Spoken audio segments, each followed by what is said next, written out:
Hoje, uma das razões eu idealizei esse projeto, primeiro, quando eu visualizo hoje os números de infectados e mortos, não somente no Brasil, mas no Ceará. Hoje, o Ceará está dentre os 5 estados, os 5 estados que mais têm infectados e mortos, Fortaleza, principalmente, sempre, infelizmente ou tristemente, liderando aí os infectados e mortos. Então, muito preocupado e visualizando o que os nossos profissionais da linha de frente, principalmente os profissionais da saúde, vinham fazendo em defesa da nossa população em geral. Hoje, só para dar um dado, eu andei checando aqui rapidamente os números de mortos no Ceará. Hoje já beiram 5.000 mortos no Ceará e mais de 74 mil infectados, ou seja, é um número muito alto. A gente está tratando com vidas e quem perdeu familiares, quem perdeu entes queridos, sabe o sofrimento. Então, é uma doença séria e nós temos pessoas que estão na linha de frente. Essas pessoas são os profissionais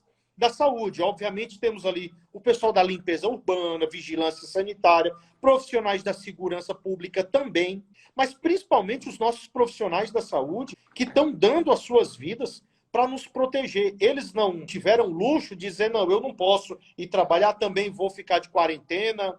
Eles estão lá na linha de frente até os dias de hoje. Tem muitos médicos que eu conheço que desde o início da pandemia não têm mais contato com suas famílias para não infectar. E muito preocupado com isso, eu protocolei o projeto de lei 830, 2020. Então, isso aí agrega os profissionais da saúde, mas também agrega os profissionais da segurança, os profissionais da limpeza urbana, e ele dá esse grau máximo de insalubridade. Então, aqui eu dou um exemplo, se eu não me engano, esse grau máximo é 40%.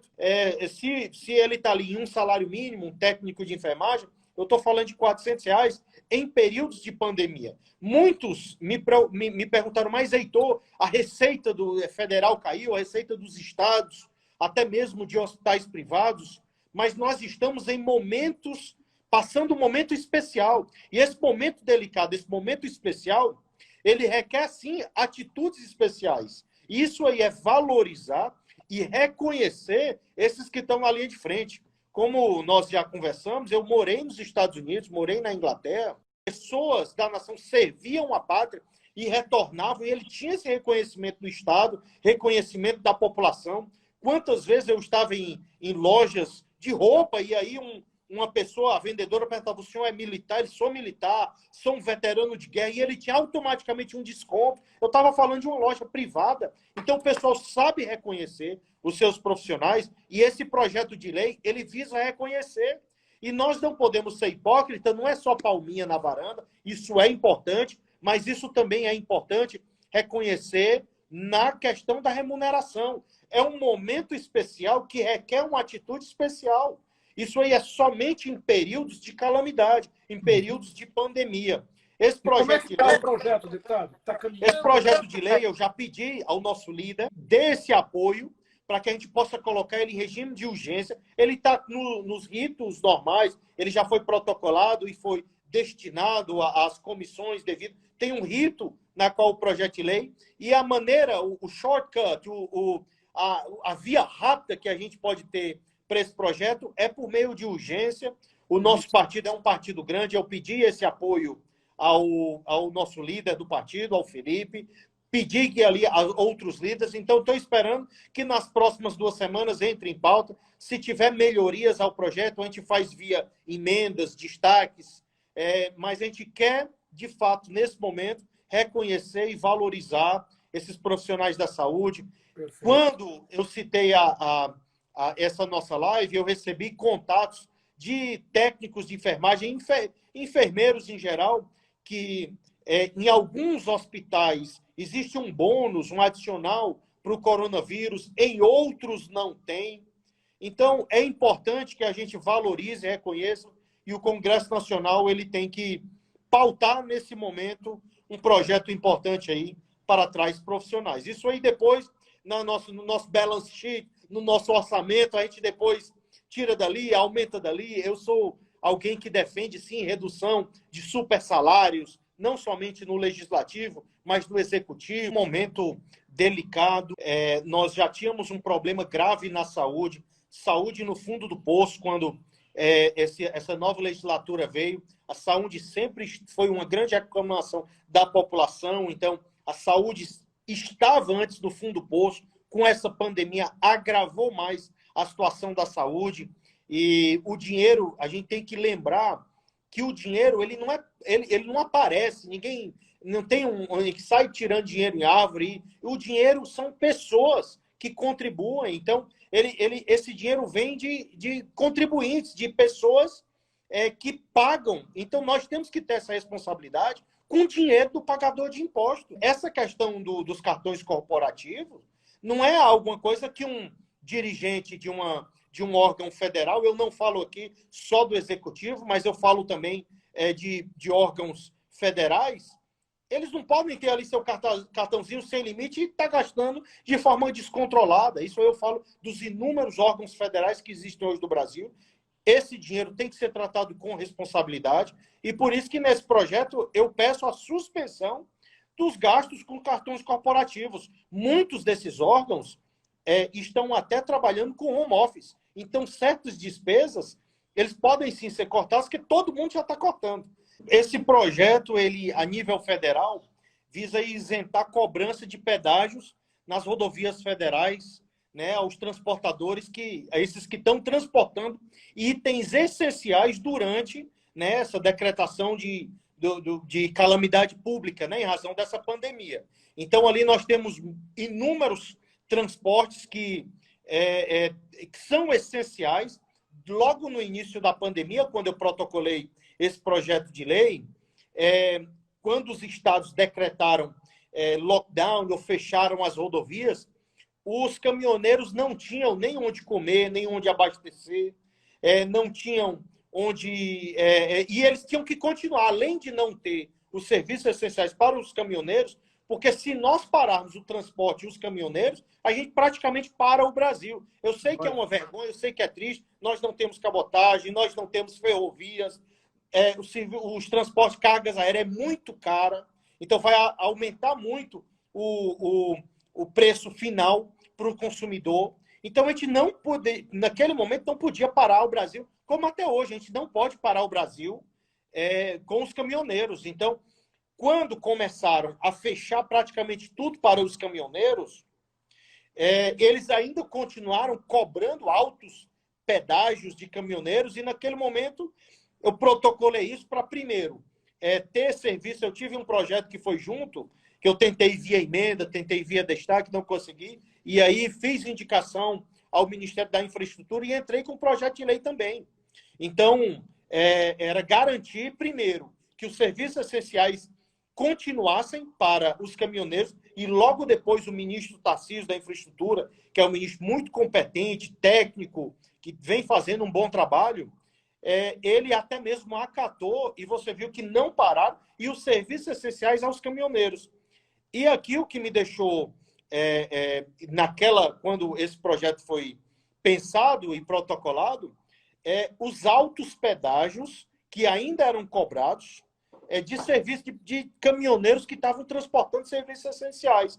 Então, ele foi garantir essa isenção. Eu acho que se os estados, se tinham muitos decretando calamidade, decretando lockdown, fechando vias, os caminhoneiros eles tinham que ter também essa eu não sou muito de defender isenção, porque eu sei que se não entra, também não tem para onde sair. O próprio aeroporto de Fortaleza, ele parou. Então, até para receber, nós tivemos situações que a Receita Federal parou cargas de produtos essenciais. Então, os caminhoneiros eles são essenciais para o Brasil. A minha preocupação, né, com esses isolamentos sociais, com esses lockdowns, era que para muitos a fome vai chegar primeiro do que o vírus. Eu venho de um estado, de uma região pobre. O estado do Ceará, com as poucas empresas fechadas, a fome ela vai chegar primeiro do que o vírus. Então, eu sempre fui um pouco crítico esses isolamentos radicais, esses shutdown, lockdowns completos, porque, ao mesmo tempo, existem já estudos que mostram que não necessariamente o isolamento, esses lockdowns, eles achatam essa curva. Então, tem que ser. Eu mesmo fui um dos que cobrei ao governador do estado do Ceará estudos e o fundamento, a fundamentação, o fundamento, onde ele tirou que o lockdown iria achatar a curva, porque foi um negócio radical no Ceará. Então, fechou portas, lockdown, muitas cidades fechadas, já deu bastante tempo de recurso por emendas parlamentares e recursos de governos federais chegarem aos estados e municípios. Eu entendo, nos primeiros dias, nas primeiras semanas, o recurso já chegou, milhões já chegaram ao governo do estado e a muitas prefeituras. Já deu tempo de hospitais de campanha, de hospitais se prepararem. Então, continuar com esse rigor, o que tem que ser feito é uma campanha de educação. O brasileiro ele precisa se conscientizar que ele tem que ter a higiene, e a gente tem que ser menos caloroso com as pessoas, evitar usar máscaras. Essas atitudes, elas são corretas. Agora, atitudes de fechar por completo, lockdown, shutdown. Brasil, você sabe, professor, que a realidade do exterior, de Estados Unidos, de Inglaterra, lá existe uma educação financeira onde todos eles são incentivados e acostumados, educados para ter uma certa reserva financeira. Ele não só depende do Estado. Não, eu não dependo do INSS. Lá, eu tinha 21 anos quando eu estava na universidade, terminei, acho que com 23 anos. Eu lembro que já dentro da universidade eu era nos meus primeiros empregos. Olha, você precisa se preparar para sua aposentadoria privada, seu 401k, era as aposentadorias privadas. No Brasil não existe essa realidade, essa educação financeira. Aqui as empresas giram muito com dívidas, com empréstimos, os autônomos, a realidade da população que não está preparada. Então, esse shutdown, esse lockdown completo, me assustou, eu fui crítico disso aí. Essa abertura eu vejo positiva.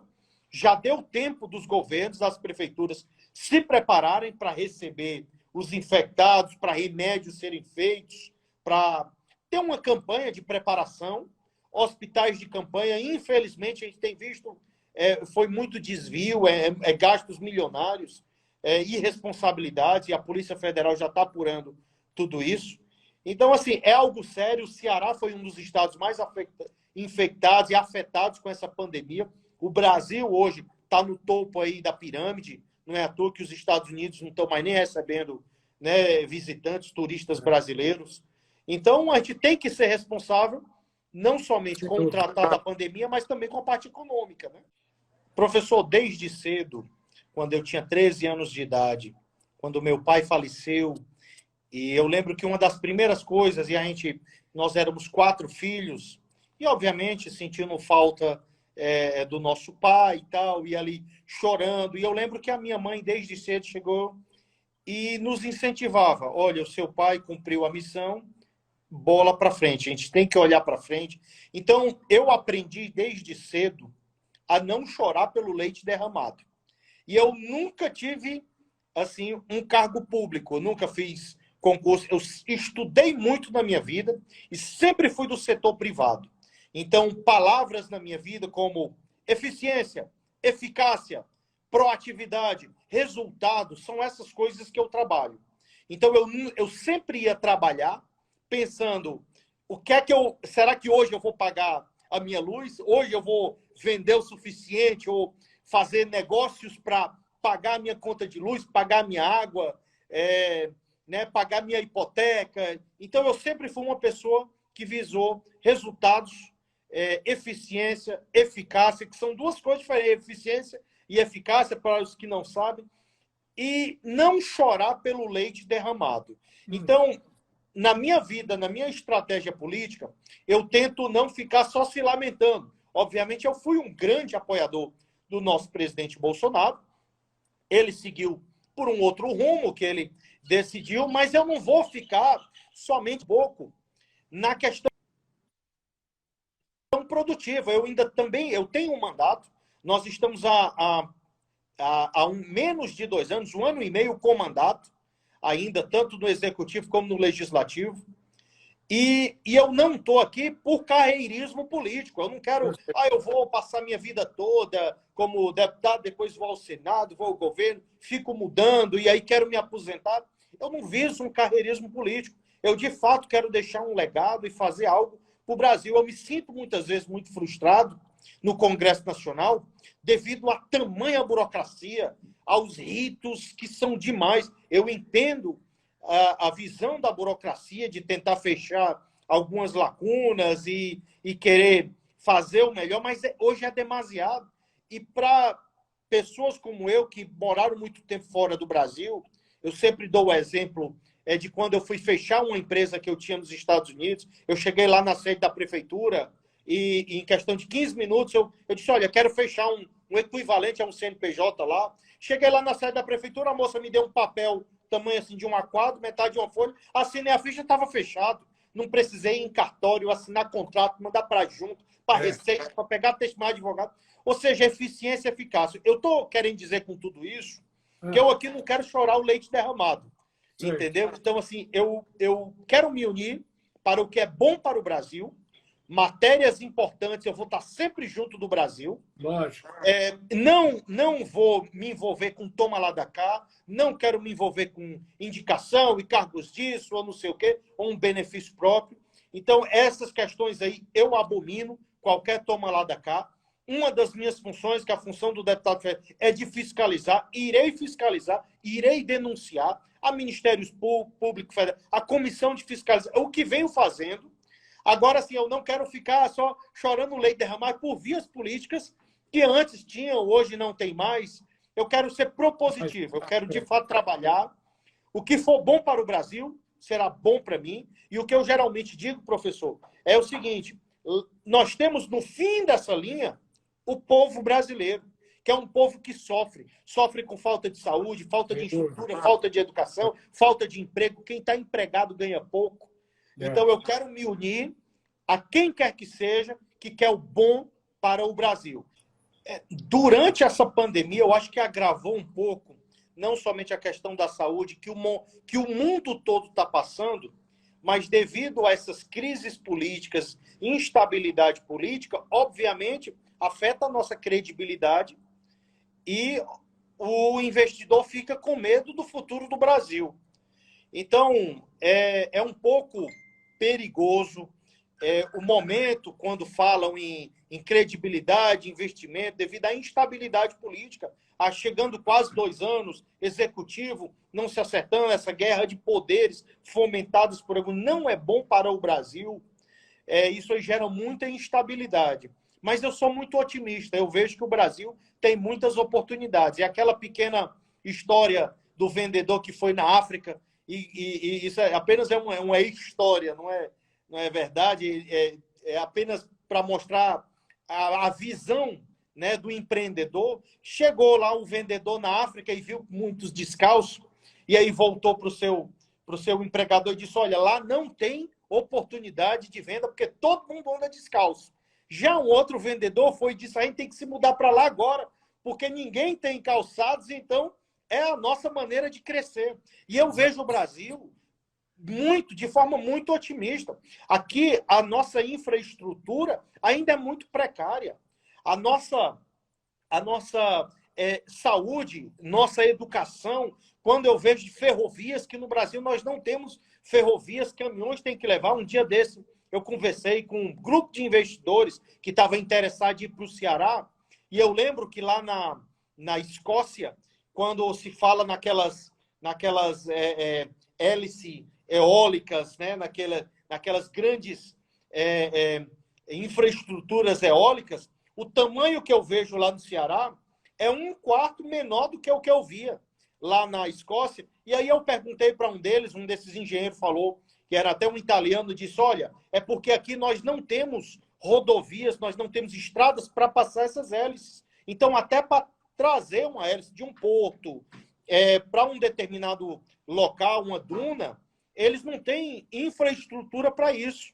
Então, o Brasil é uma terra de oportunidades, seja em ferrovia, seja em infraestrutura. Agora, o que se precisa nesse momento é uma segurança jurídica, seja na parte ambiental, seja na parte jurídica mesmo. É assim, o prefeito, vem um estrangeiro, o IPT é uma coisa, o prefeito vê que está ganhando muito dinheiro, aumenta IPTU, aumenta IPVA, aí vem IPI, aí vem os inúmeros impostos, que aí ninguém se entende, seja de contadores, com Receita Federal, com auditores. Eu mesmo já tive problemas com, né, de certos produtos que eu trouxe para o Ceará, e o cálculo de alíquota de ICMS, de entendimento era diferente de um auditor para outro. Então, o Brasil é muito confuso em leis. E para o investidor ter, de fato, uma segurança que o Brasil é um país sério, a gente precisa de segurança jurídica, seja ambiental,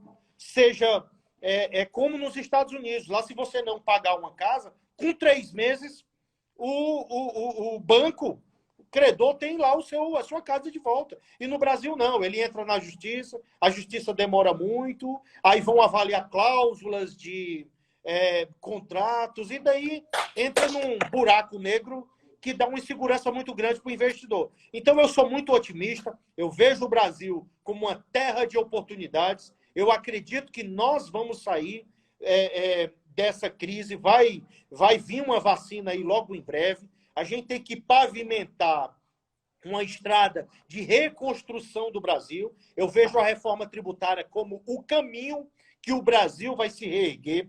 É o momento certo para a reforma tributária voltar em pauta. A gente precisa acertar os nossos impostos, as nossas tributações, porque isso aí vai dar uma segurança para o nosso investidor.